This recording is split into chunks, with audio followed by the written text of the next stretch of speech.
দাওয়াত দিতে চাই, আমার দাওয়াতটা আপনি নিবেন কিনা?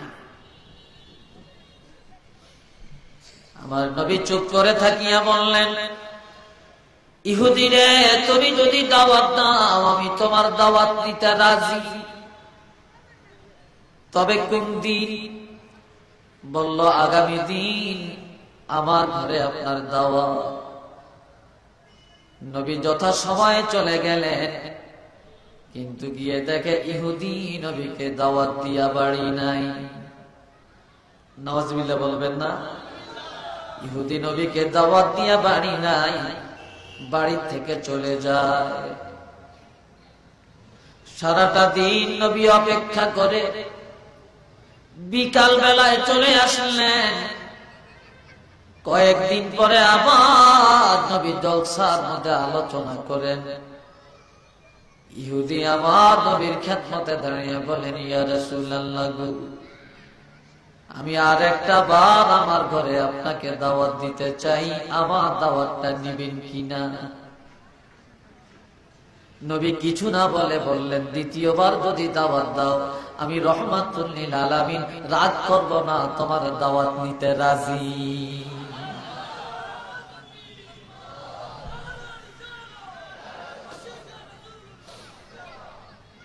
এরপরে দ্বিতীয়বারে নবী চলে গেলেন। আজ আমার নবীকে দাওয়াত দিয়া ইহুদি দ্বিতীয় দিনও বাড়িতে নাই। একটু নাউজুবিল্লাহ বলেন না, আর একটু আওয়াজ দিয়ে বলেন না।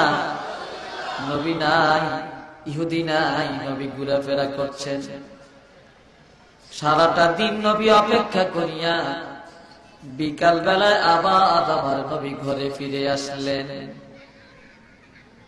কয়েকদিন পরে আবার ইহুদি নবীর খেদমতে এসে বললেন, ওগো আল্লাহর হাবিব, আমি আর একটা বার আপনাকে আমার ঘরে দাওয়াত দিতে চাই। নবী রাগ করলেন না, মেজাজ গরম করলেন না। নবী শুধু বললেন, ইহুদিরে তুমি দুইবার দাওয়াত দিয়া খবর নাও না, তাই বলে মনে করিও না আমি রাসূল রাগ করেছি। না না, আমি রহমাতুল লিল আলামিন, আমি ধৈর্যের নবী রে। তবে আর একটা বার যদি আমাকে দাওয়াত দাও আমি রহমাতুল লিল আলামিন তৃতীয়বার তোমার দাওয়াত নিতে রাজি।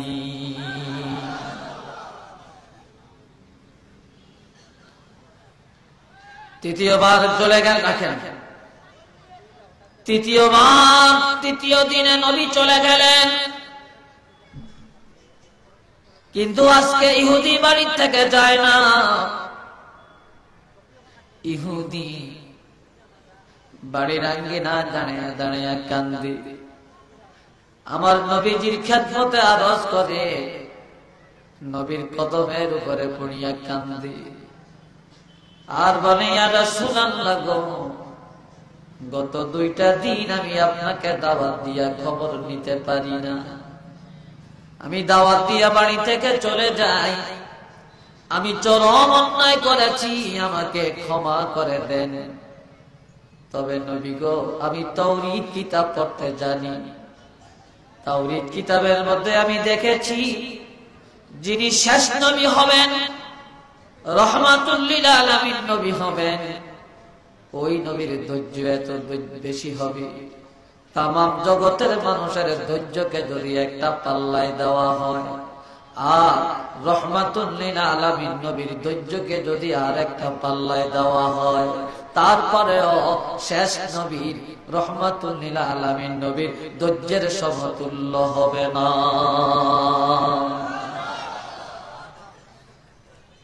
কাজে শুধু আপনাকে যাচাই করার জন্য এটা করলাম।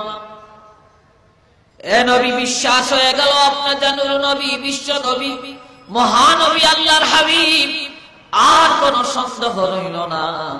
কাজে এখন এই আপনি আমাকে বলে দেন, লা ইলাহা ইল্লাল্লাহ। ইল্লাল্লাহু মুহাম্মাদুর রাসূলুল্লাহ সাল্লাল্লাহু আলাইহি ওয়াসাল্লাম। ইহুদি প্রথম দিন যখন দাওয়াত দিতে আসেন, তখন থেকে আমার নবী জানতেন যে এই ইহুদি নবীর হিকমতের কারণে, ধৈর্যের কারণে ইসলাম গ্রহণ করবে। জোরে বলেন না সুবহানাল্লাহ। তাইলে নবী যে কথাটা জানছেন, এই জানাটা কি গায়েব না? জোরে বলেন, এই জানাটা কি গায়েব না? গায়েবের মালিক আল্লাহ। আল্লাহর মালিকানা জিনিস আল্লাহ যদি নবীরে দান করে, কারো কোনো অসুবিধা আছে নাকি? জোরে বলেন, অসুবিধা আছে?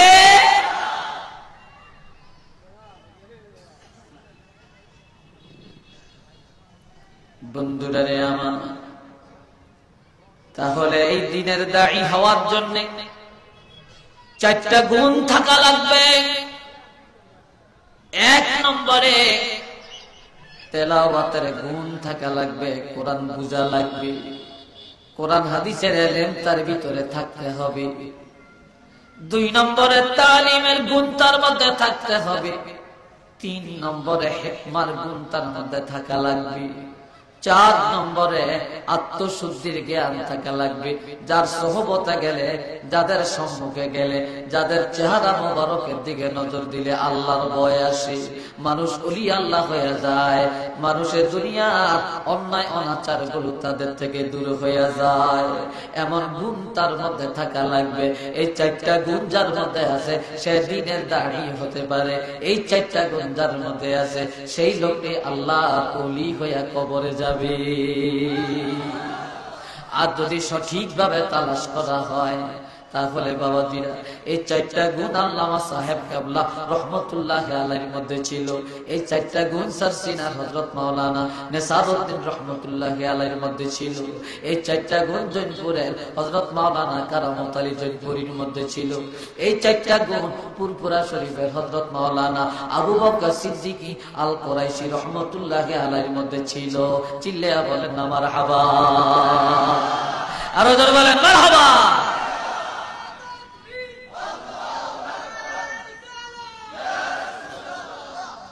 বন্ধুরা রে আমার, মহব্বতে পড়ুন আল্লাহুম্মা সাল্লি আলা সাইয়্যিদিনা মাওলানা মুহাম্মদ ওয়া আলা আলি সাইয়্যিদিনা মাওলানা মুহাম্মদ। এই জন্য আমার আল্লাহ বলেন, মানুষ অনেক সুন্দর সুন্দর কথা বলতে পারে, পরস্পর আলোচনা করে অমুক ব্যক্তির কথা বড় সুন্দর, অমুক নেতার কথা বড় ভালো, অমুক চেয়ারম্যানের কথা শুনতে বড় ভালো, অমুক মাওলানার কথা ভালো, অমুক ইমাম সাহেবের কথা ভালো। কিন্তু আমার আল্লাহ কোরআন শরীফে ইরশাদ ফরমান, হ্যাঁ, তবে দুনিয়ার জমিনে একদল মানুষের কথা আল্লাহর কাছে বেশি ভালো। তারা কারা? বিসমিল্লাহির রহমানির রহিম। ওয়ামান আহসানু ক্বাওলাম মিম্মান দাআ ইলাল্লাহি ওয়া আমিলা সালিহান ওয়া ক্বালা ইন্নানি মিনাল মুসলিমিন। সকলে একবার বলেন না মারহাবা, আরেকবার বলেন আলহামদুলিল্লাহ। এই বাচ্চাগুলোকে হাঁটতে দিয়ে দিয়া মাঝখানে হাঁটাহাঁটি খুব খারাপ জিনিস। আমার আল্লাহ বলেন, ওই ব্যক্তির কথা চেয়ে, তার আলোচনা চেয়ে, ওই ব্যক্তির বক্তব্যের চেয়ে ভালো বক্তব্য কার হতে পারে? ওই লোকের কথা চাইতে ভালো কথা কার হতে পারে? যে ব্যক্তি মানুষকে আল্লাহ আল্লাহর রাসূলের পথে ডাকে, যে মানুষকে অন্যায় থেকে ফিরাইয়া খারাপের দিকে ডাকে না, খারাপ নির্দেশ করে না, জিনার আড্ডায় ডাকে না, সিনেমা হলে ডাকে না, তাস খেলায় ডাকে না, জুয়া খেলায় ডাকে না, দায়ুসিগিরির দিকে ডাকে না, চুরি করার পথে ডাকে না, ডাকাতির জন্য ডাকে না, বোমাবাজির জন্য ডাকে না, ধোঁকাবাজির জন্য ডাকে না। যে লোকটা মানুষকে আল্লাহর পথে ডাকলো, আল্লাহর পথে আহ্বান করলো, এই লোকের চাইতে উত্তম কথা কার হতে পারে? ওয়া আমিলা সলিহা, শুধু ডাকে না, শুধু দাঁড়ি না, দিনের দাওয়াত দেয় না, দাওয়াতও দেয়, সৎ পথে ডাকে এবং নেক আমলগুলো করে, সৎ পথে চলে, সত্যের উপরে প্রতিষ্ঠিত থাকে এবং একটা জিনিস দাবি করে বলতে পারে, ওয়াকালা ইন্নানি মিনাল মুসলিমিন।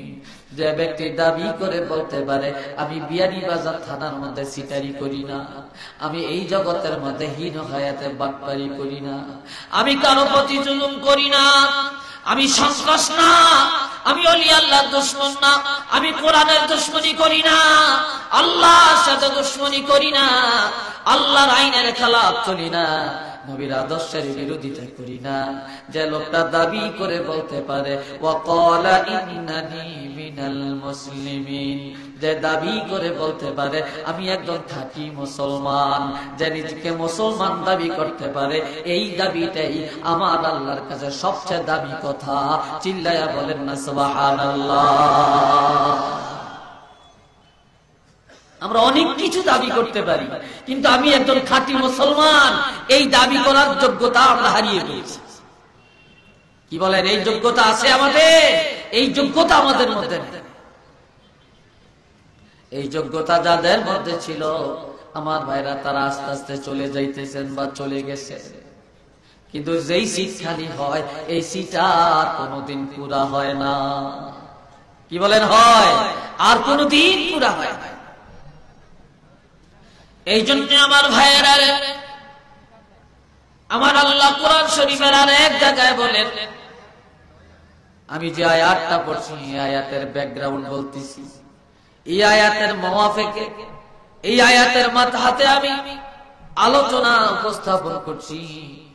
এরপরে আমি নির্দিষ্ট আয়াতের কথাগুলো আপনাদের কাছে গুছিয়ে বলার চেষ্টা করব। আমার বাবাজিনা, আল্লাহ পাক বলেন বিসমিল্লাহির রহমানির রহিম, ইয়া আইয়ুহাল্লাযীনা আমানুত্তাকুল্লাহ ওয়া কুলু কাওলান সাদীদা ইউসলিহ লাকুম আ'মালাকুম ওয়া ইয়াগফির লাকুম যুনুবাকুম ওয়া মান ইউতি'ইল্লাহা ওয়া রাসূলাহু ফাকাদ ফাযা ফাওজান আযীমা। চিল্লিয়া বলেন একবার আলহামদুলিল্লাহ। আরেকটু জোরে, আরেকটু চিল্লিয়ে আলহামদুলিল্লাহ বলেন না। আমার আল্লাহ পাক বলেন ঈমানদারেরা, আরে আল্লাহকে ভয় করো। আল্লাহকে কি করো? আল্লাহকে ভয় করো। আর আল্লাহকে ভয় করার সাথে সাথে হক কথা বলো, উচিত কথা বলো, ন্যায়সঙ্গত কথা বলো। এখন আল্লামা জালালউদ্দিন সুয়ুতী রাহমাতুল্লাহি আলাইহি তার কিতাবে লিখছেন, হক কথার মধ্যে, উচিত কথার মধ্যে সবচেয়ে বড় উচিত কথা হলো, দুনিয়াতে যত ভালো কথা, সবচেয়ে ভালো কথা, উত্তম কথা, তা'মুরুনা বিল মা'রুফি ওয়া তানহাউনা আনিল মুনকার, যে তোমরা মানুষকে সত্যের প্রতি আহ্বান করবে, সৎ পথের দাওয়াত দিবে, আর অন্যায় থেকে তোমরা মানুষকে বিরত রাখবে, অন্যায় করতে দিবে না, ন্যায়ের পথে উদ্বুদ্ধ করবে, ন্যায়ের পথে ডাকবে, অন্যায় থেকে মানুষকে বাধা প্রদান করবে, মানুষকে জাহান্নামী হতে দিবে না, জান্নাতের পথে ডাকবে। এটাই হলো সবচেয়ে বড় উত্তম কথা, এটা সবচেয়ে বড় হক কথা। চিল্লায়া বলেন না সুবহানাল্লাহ। যে যত হক কথা বলে, এর চাইতে হক কথা, এর চাইতে বাস্তবমুখী কথা, এর চাইতে উত্তম কথা আর কোনটা নাই। যে ব্যক্তি মানুষকে আল্লাহর পথে ডাকলো, সত্যের প্রতি ডাকলো, ন্যায়ের প্রতি ডাকলো, অন্যায় থেকে বাঁচাইয়া যায়। কথা বুঝেন? চিল্লিয়া বলেন, কথা বুঝতেছেন? মাশাআল্লাহ, আল্লাহ বুঝার শক্তি দান করেন। সকলে চিল্লিয়া বলেন আমিন। একটু মহব্বতে পড়েন সালাতুনিয়া রাসূলুল্লাহ আলাইকুম।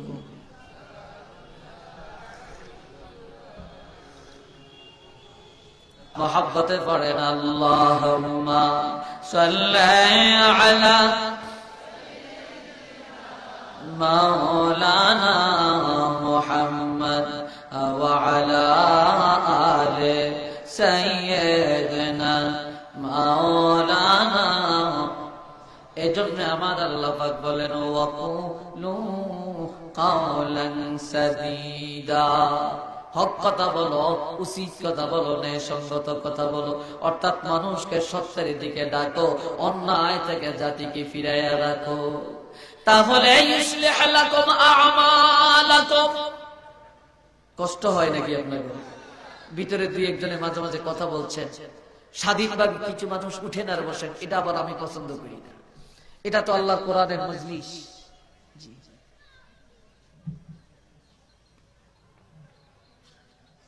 আল্লাহুম্মা সাল্লি আলা সাইয়্যিদিনা মাওলানা মুহাম্মদ ওয়া আলা আলি সাইয়্যিদিনা মাওলানা মুহাম্মদ।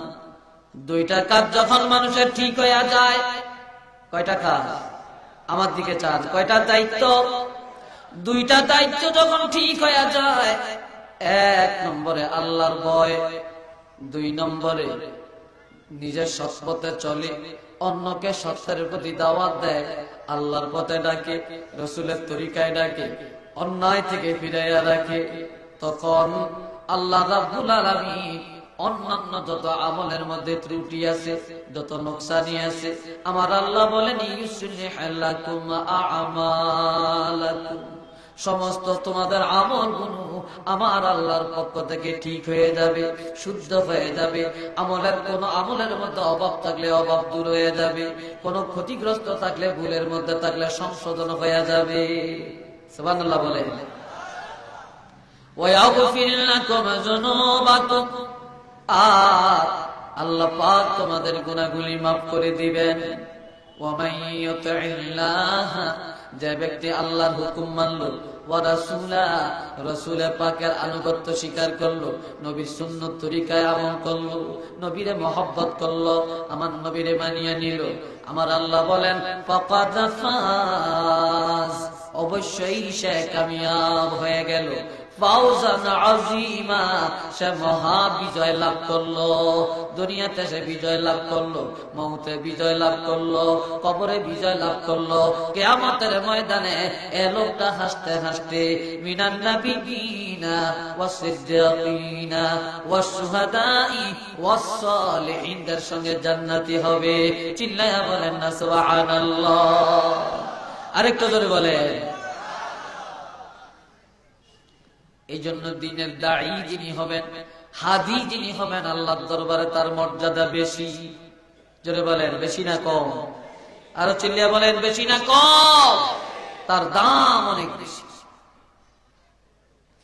এই জন্য বাবাজি আল্লাহ বলেন বিসমিল্লাহির রহমানির রহিম,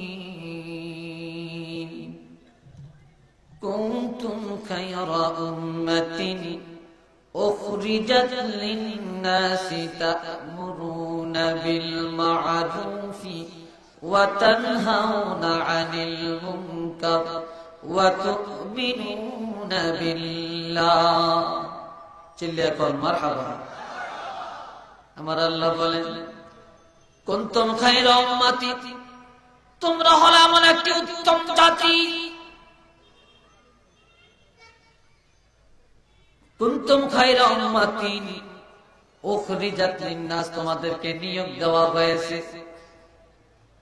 তোমাদের মধ্যে এমন একটা দল তৈরি হওয়া চাই, এমন একটা তোমরা উত্তম জাতি, উত্তম দল। আর তোমাদেরকে এই জন্য তোমাদেরকে তৈরি করা হয়েছে, তোমরা যেন মানুষকে সৎ পথে ডাকো, অন্যায় থেকে মানুষকে ফিরাইয়া রাখো। সুবহানাল্লাহ বল না।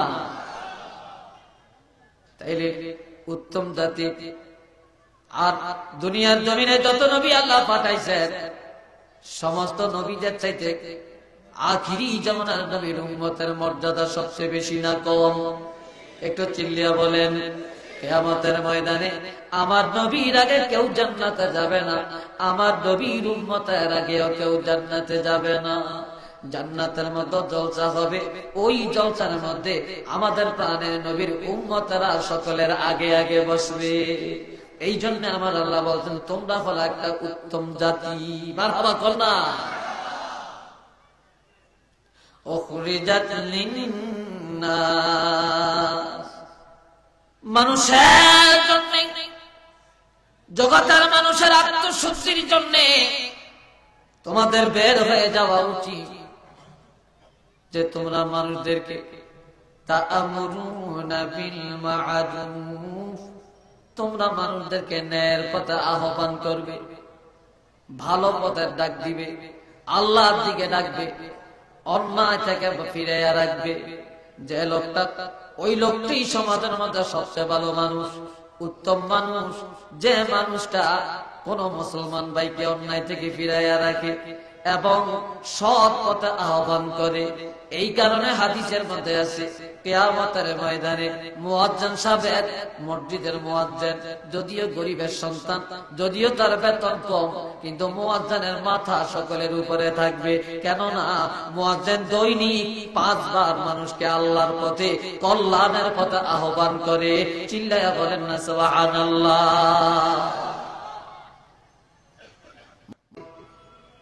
সঙ্গে সঙ্গে আল্লাহ আয়াত নাযিল করলেন, ইয়া আইয়ুহাল্লাযীনা আমানু লা তারফাউ আসওয়াতাকুম ফাওকা সাওতিন নবী, ও ঈমানদারেরা, আমার বন্ধুর আওয়াজের চাইতে আওয়াজ বড় করিও না।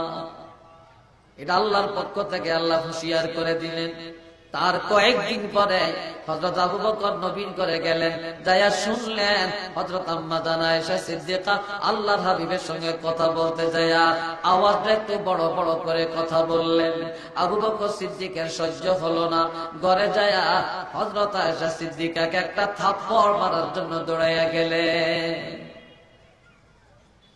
এই সময় নবী এত ভদ্রচিত ভাবে হিকমতের সাথে বললেন, এ আবু বকর, এতদিন আবু বকর বলছেন, আজকে আমার নবী আবু বকর বলে না, আজকে বলে শ্বশুর মিয়া।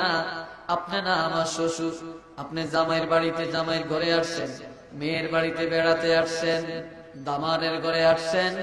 তবে জেনে রাখবেন, মেয়ের যত অপরাধ বাবার আয়ত্তে যতদিন থাকবে, বাবার ঘরে যতদিন থাকবে, ততদিন বাপের বিচার করার অধিকার আছে।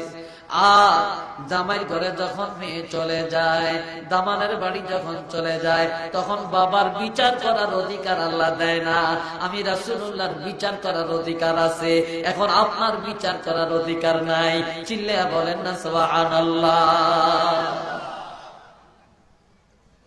কি সুন্দর ভাবে আমার নবী বললেন। আর হযরত আবু বকর সিদ্দিক রাদিয়াল্লাহু মা আয়েশাকে প্রতিশোধ দিতে না পেরে, থাপ্পড় দিতে না পেরে গলার আওয়াজ কেন বড় করলো, নবীর সাথে কেন বেয়াদবি হলো, এই বিচারটা করতে না পারার কারণে মনের ব্যথা নিয়ে চলে গেল। 3 দিন পর্যন্ত করে আসে না, 3 দিন পরে মনে বুঝে না, 3 দিন পরে আবার হযরত আয়েশা সিদ্দিকার ঘরে আসছে। শুনতেছেন ঘরের ভিতরে নবীও কথা বলেন, হযরত আয়েশাও কথা বলেন। তবে আজকে আয়েশা সিদ্দিকার গলার আওয়াজটা ছোট, নবীজির আওয়াজ একটু বড়।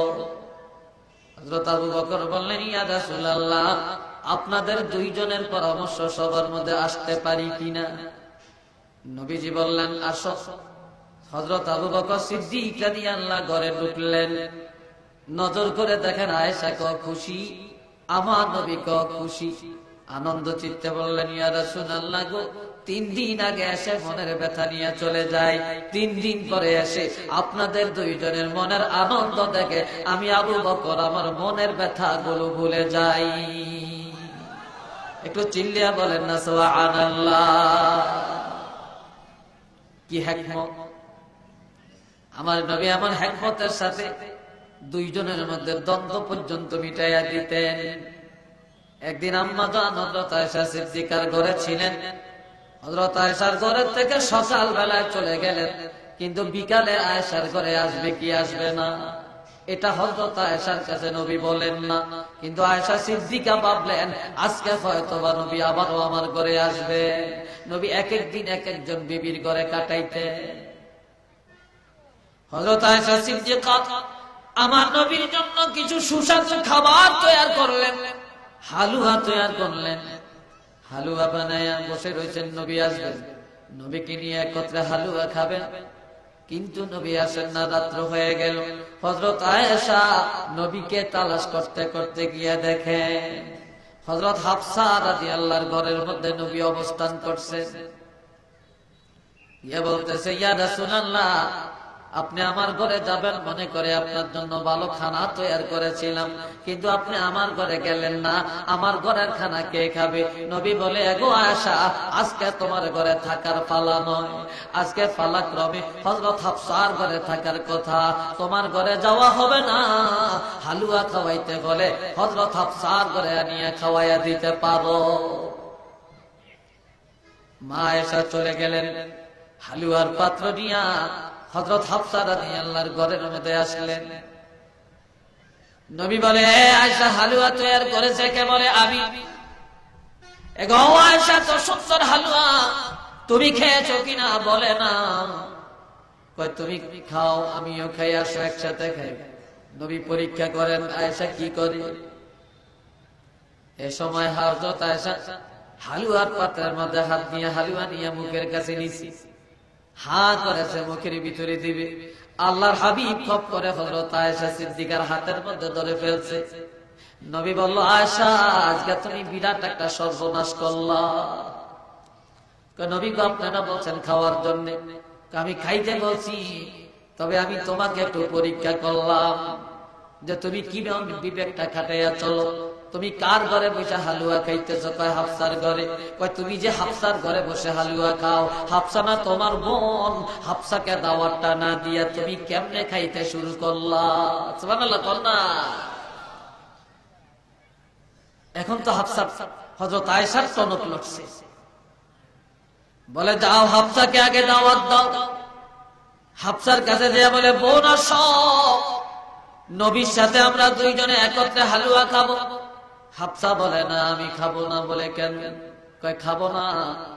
আমার ঘরে তুমি অনধিকারে কেন আসছো? তুমি রাসূল যখন তোমার ঘরে যায়, কোনদিন আমি তোমার ঘরে গেছি না, আজকে তুমি কেন আসলা? হযরত আয়েশা বলে, অনধিকারে আসি নাই, রাসূল বলেছেন হালুয়া নিয়ে আসার জন্য, এই জন্য আসছি। কাজে হালুয়া খাওয়াইয়া চলে যাব, কারো অধিকার খর্ব করার জন্য আমি আসি নাই। চলো আমরা একত্রে খাই। না না, আমি খাবো না। হযরত আয়েশা নবীর কাছে বললেন, নবী গো, হাফসা তো আসে না। নবী বলে, না আসলে তার কাছে নিয়ে খাওয়াইয়া দাও। হালুয়ার পাত্র নিয়ে হাফসার কাছে গেছে। বলে, বোন তুমি খাও। হাফসা বলে, না আমার কাছে আনলো, আমি খাবো না। আয়েশা বলে, নবী গো, তার কাছে আনছি, সে খায় না। নবী বলে, এটা আমি বুঝি না, জোর কইরা হইলো একটু খাওয়ার লাগবে। জোর কইরা হইলো, বুঝেন তো কথাটা, জোর করে হলো খাওয়ার লাগবে। এখন হালুয়া হাতে নিয়ে হাফসার মুখের কাছে নিয়ে যখন জোরাজোরি করে, হাফসা মুখ খোলে না। আর এই জোরাজোরি করতে যায় হযরত হাফসা পুরাটা নাক মুখ চেহারা হালুয়া দিয়ে মেখে ফেললো। হালুয়া মাখা চেহারা নিয়া হযরত হাফসা নবীর খেদমতে এসে কয়, ইয়া রাসূলুল্লাহ, দেখছেন নি আমি হালুয়া খাবো না। জোরাজোরি করে খাওয়াইতে যায়, আমার নাক মুখ সব মেখে ফেললো। ইয়া রাসূলুল্লাহ, আপনার কাছে আমি বিচারটা দিলাম, আজকে হক বিচারটা আপনি করেন কিনা আমি দেখবো। সুবহানাল্লাহ কন্যা। আপনি কার পক্ষে আজকে বিচার করেন দেখবো। আজকে একটু বিচারটা আপনার কাছে দিলাম, নবী আপনি বিচারটা করবেন নি বলে। নবী এখন মুস্কে মুস্কে হাসেন, মুস্কি হাসি দেন। মারহাবা বলতেন না?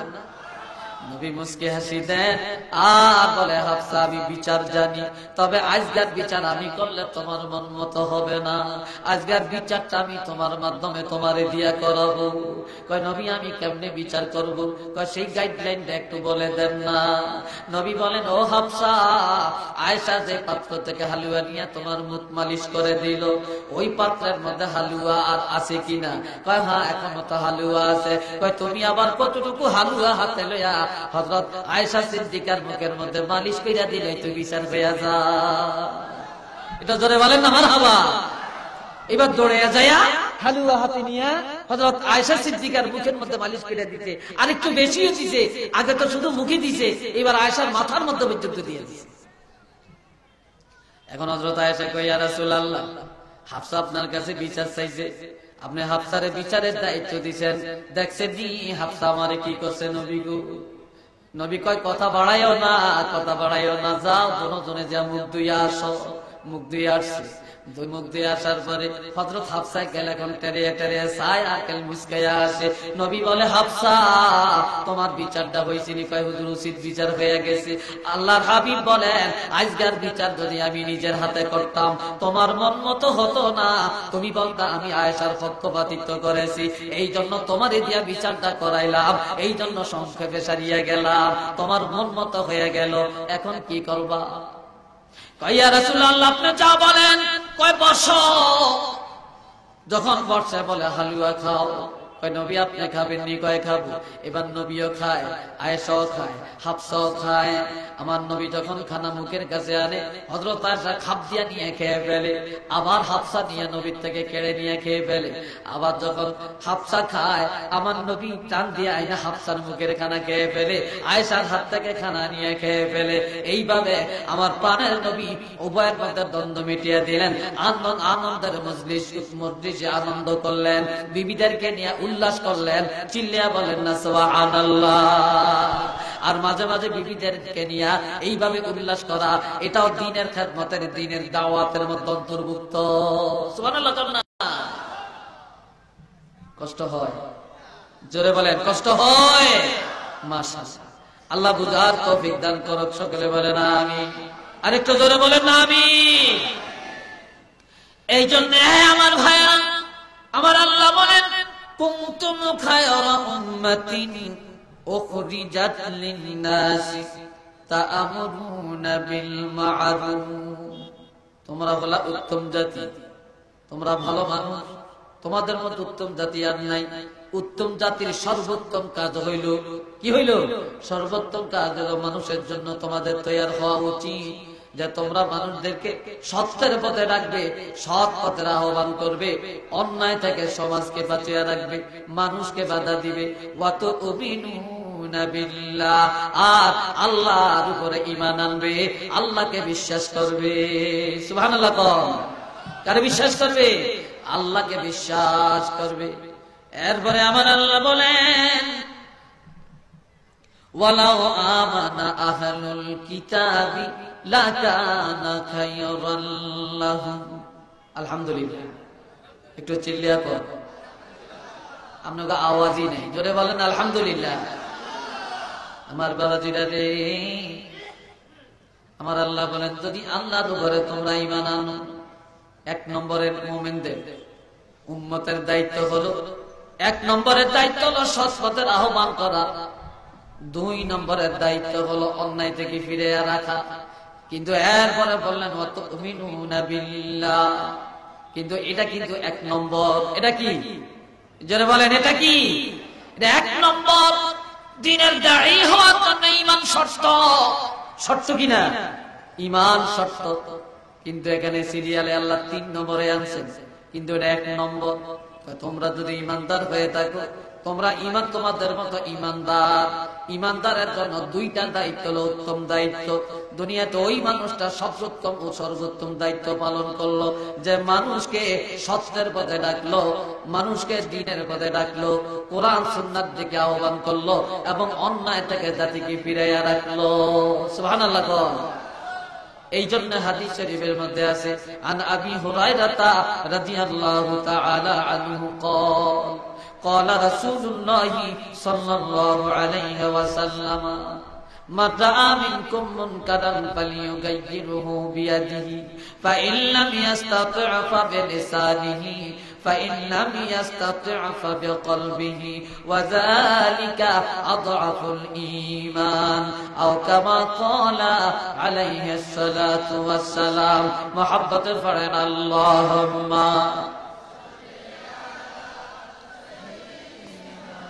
مولانا محمد وعلى آل سيدنا مولانا محمد বন্ধুরা আমার আল্লাহর হাবিবের সাথ ফরমান কষ্ট হয় আপনাদের কি বলেন কষ্ট হইতেছে ভাই বিরক্ত ভাবছেন বিরক্ত ভাবেন না তো মাশাআল্লাহ সকলে বলেন না মাশাআল্লাহ আমার নবী বলেন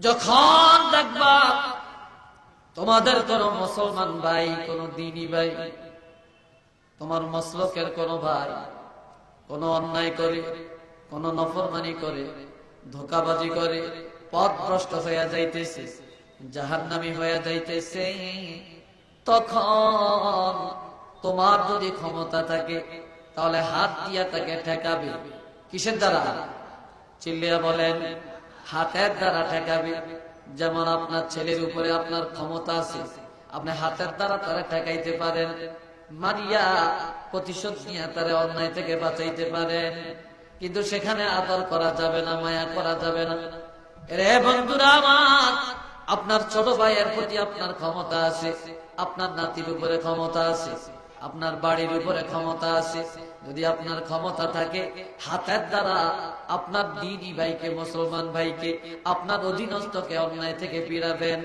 যদি হাতের ক্ষমতা না থাকে মাইর দেওয়ার ক্ষমতা না থাকে পিটানের ক্ষমতা না থাকে তাহলে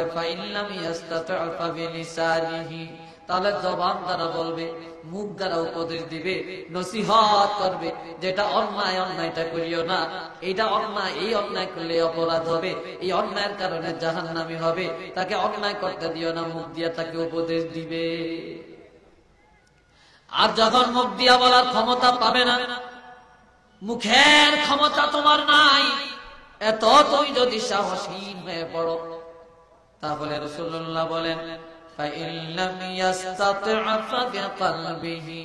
তাহলে অন্তরে ঘৃণা করবে অন্তরে ঘৃণা করবে মানে রাস্তার উপরে জিনা চলবে আপনি কিছু বলবেন না মদ পান করে আপনি কিছু বলবেন না জুয়া খেলায় আপনি কিছু বলবেন না ষাঁড় প্রতিযোগিতা করে হারাম কাজ মানুষের টাকা বেশি হয়ে গেলে ষাঁড় প্রতিযোগিতা করে লন্ডন থেকে ইটালি থেকে আমেরিকা থেকে পর্যন্ত চলে আসে একটা ষাঁড়ের পিছনে হাজার হাজার টাকা ব্যয় করে আপনি গার্জিয়ান আপনি কিছু বললেন না আপনি এলাকার আলিম আপনি কিছু বললেন না আপনি মসজিদের ইমাম সাহেব আপনার বেতন বন্ধ হয়ে যাবে আপনি কিছু বললেন না আপনি চুপ করে রইলেন আপনি অন্তরে ঘৃণা করলেন এটার নাম ঘৃণা নয় এখানে অন্তরে ঘৃণা করার অর্থ হলো যে তুমি হাত দিয়েও ঠেকাইতে পারলা না মুখ দিয়ে বলার সাধ্য নাই তাহলে তুমি হিকমত অবলম্বন করো কৌশল করো কোন বুদ্ধিতে এই লোকটাকে অন্যায় থেকে বাঁচানো যায় এই অপরাধ তার থেকে দূর করানো যায় সৎ পথে আনা যায়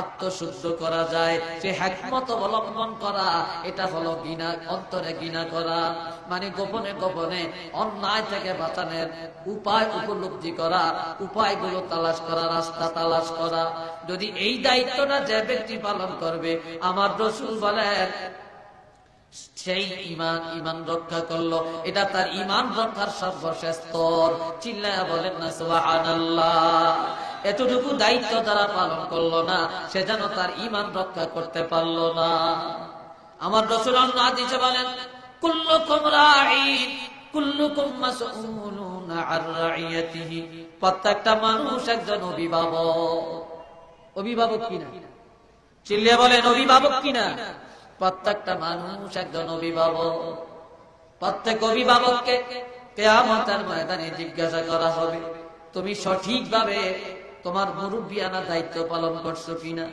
অভিভাবকত্বের দায়িত্ব পালন করছো কিনা তোমার অধীনস্থের উপর তুমি কিভাবে হক আদায় করেছো তোমার সন্তান কোন পথে চলছে তুমি খবর রাখছো নি? তোমার প্রতিবেশী কোন দিকে চলছে তুমি খবর রাখছো নি? এইভাবে প্রত্যেকটা মানুষকে জিজ্ঞাসা করা হবে। আমার ভাইরা, সেদিন এই জন্য আমার নবী বলেন প্রত্যেক মানুষ প্রত্যেকই একজন অভিভাবক, আর অভিভাবকত্বের দায়িত্ব পালনের জন্য আল্লাহ উম্মতে মুহাম্মদীকে পাঠাইছে। সুবহানাল্লাহ। এটা উত্তম দায়িত্ব। এই দায়িত্ব প্রত্যেকটি মানুষের উপর আল্লাহর পক্ষ থেকে দেওয়া হয়েছে। যারা বলেন দেওয়া হয়েছে কিনা? এইভাবে যে ব্যক্তি একটা বাড়ির কর্তা, তাকে জিজ্ঞাসা করা হবে যে তুমি তোমার বাড়ির উপরে তোমার হক আদায় করছো কিনা। যে ব্যক্তি একটা গ্রামের উপরে ক্ষমতা রাখে, তাকে জিজ্ঞাসা করা হবে তুমি তোমার দায়িত্ব পালন করেছো কিনা। যে একটা ওয়ার্ডের মধ্যে ক্ষমতা রাখে, যেমন ওয়ার্ড মেম্বার, আরে মেম্বার সাহেবেরা মেম্বারি করে, কমিশনাররা কমিশনারি করে, শুধু রিলিফ আসলে তারা বন্টন করে, রাস্তা আসলে রাস্তা করে, ফুল করে, কালভার্ট করে, আর সমাজের মধ্যে বিচার আচার করে লম্বা লম্বা ঘুষ খায়। কথা ঠিক কিনা? একটু জোরে বলেন না। এরকম ঘুষ খাওয়াই না দরবারি আপনাদের দেশে আছে কিনা? ঘুষ খাওয়াই না মেম্বার আছে কিনা? ঘুষ খাওয়াই না চেয়ারম্যান আছে কিনা? ঘুষ খাওয়াই না এসপি আছে কিনা? ঘুষ খাওয়াই না ওসি আছে কিনা? ঘুষ খাওয়াই না টিওনো আছে কিনা? জোরে বলেন আছে কিনা? রে মুসলমান, কিয়ামতের ময়দানে আল্লাহ মেম্বারকে জিজ্ঞাসা করবে, মেম্বার রে তুমি তোমার ওয়ার্ডের উপরে কি দায়িত্ব পালন করেছো? চেয়ারম্যানকে জিজ্ঞাসা করবে, ওরে চেয়ারম্যান তুমি যে একটা ইউনিয়নের ক্ষমতা পাই না, তুমি কি দায়িত্বটা পালন করেছো? এইভাবে একজন আমার ভাইরা এমপি সাহেবকে জিজ্ঞাসা করা হবে, এমপি রে ও সংসদ সদস্য তুমি কি দায়িত্ব পালন করেছো? ওসি সাহেব তোমার থানার মধ্যে কি দায়িত্ব পালন করেছো? না তুমি ডাকাইতের থেকে দাদন গায়ে ডাকাতি করার সুযোগ দিছো। কিন্তু বাইরে সমাজের মধ্যে ডাকাতি হয়, চুরি হয়, কিন্তু আমাদের থানার পুলিশেরা কিন্তু সব জানে, জানি না সৈন্য, তারপরে কিন্তু দেখা যায় তারা যেন চিনে না, কিন্তু তারা দেখতেছে পুলিশ যেই রাস্তা দিয়া যায় ওই রাস্তা দিয়া ডাকাইতে যায়, কিন্তু পুলিশ দেখে, তারা বুঝে, কিন্তু ডাকাইতে ডাকাতি করিয়া যায়। এরপরে পুলিশে যে আরে কোন টাইমে আসলো, কখন আসলো, কিন্তু আসলে এখন লোকের যোগ সাদস আছে। কথা ঠিক কিনা? আগে কন্ট্যাক্ট করে রাখছে যে হ্যাঁ যদি এই বাড়ি থেকে আমরা 50 ভরি স্বর্ণ নিতে পারি তাহলে 10 ভরি তোমাদেরকে দিয়ে দিয়াম। কন্ট্যাক্ট করিয়া যা ডাকাতি করে, আর পুলিশেরা এইভাবে দাদন খায়। চিল্লায়া করেন একটু নাউজুবিল্লাহ। এই ওসি সাহেব যে কিয়ামতের ময়দানে আল্লাহ জিজ্ঞাসা করবে কিনা? যদি বলেন করবে কিনা? এইভাবে একজন চেয়ারম্যান, একজন ডিসি সাহেব, এভাবে এসপি সাহেবের, এভাবে একজন মন্ত্রীকে প্রশ্ন করা হবে। কেউ সেদিন ছাড় পাবে না। বাবাকেও সেদিন জিজ্ঞাসা করবে তুমি তোমার সন্তানের কোন পথে চালাই না। মাকে জিজ্ঞাসা করবে তোমার মেয়ে কোন পথে চলছে, তুমি খবর রাখছো নি? এই জন্য বাবাজিরা, কুল্লুকুম রাঈন কুল্লুকুম মাসউলুন আন রাইয়াতিহি। প্রত্যেকটা মানুষ একজন অভিভাবক, আর অভিভাবকত্বের দায়িত্ব সঠিকভাবে পালন করছে কিনা এটা আমার আল্লাহ প্রত্যেকের জিজ্ঞাসা করবে। মুহাব্বতে পড়েন আল্লাহুম্মা সাল্লি আলা মাওলানা মুহাম্মদ ওয়া আলা আলি সাইয়্যিদিনা মাওলানা মুহাম্মদ। জোরে জোরে আল্লাহুম্মা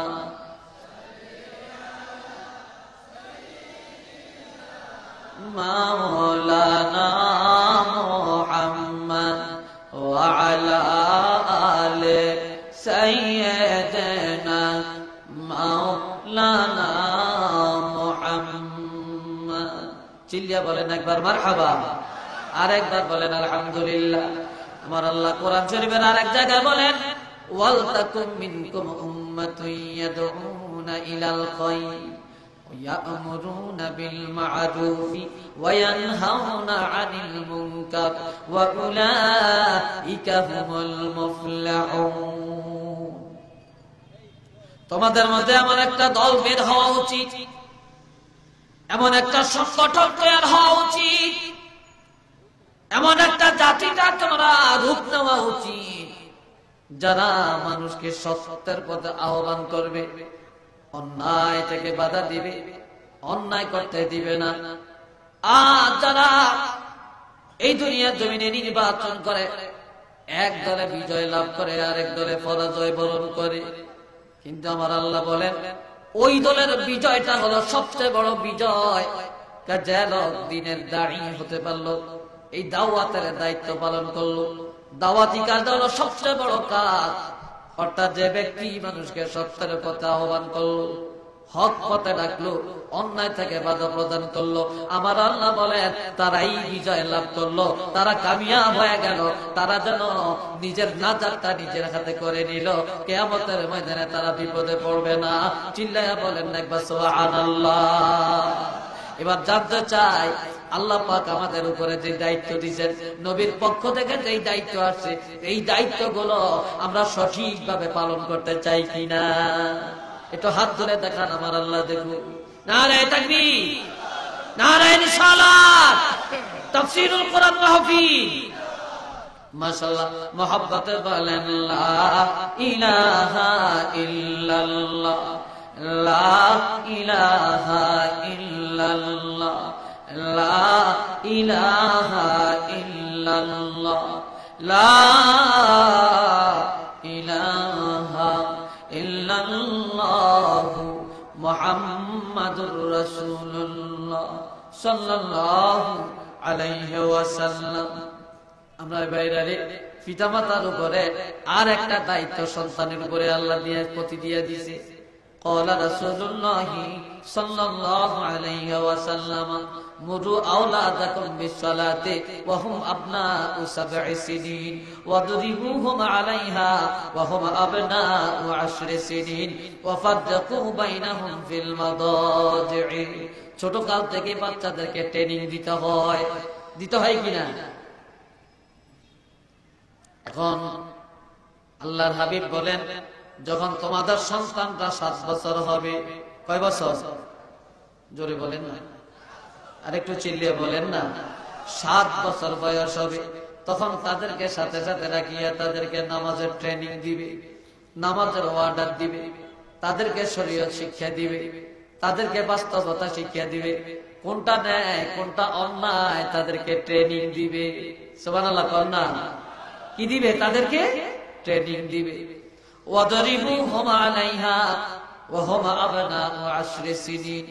যখন তাদের বয়স 10 বছর হয়ে যাবে, তখন তাদেরকে মারিয়া মারিয়া পিটায়া তাদেরকে শরীয়তের হুকুম পালন করাবে, নামাজ রোজা করাবে। তখন আর মায়া করিও না, আদর করিও না। কিন্তু দেখা যায় 25 বছরের ছেলে রোজা নাই, বাবা কিছু বলে না, ঠিক কিনা?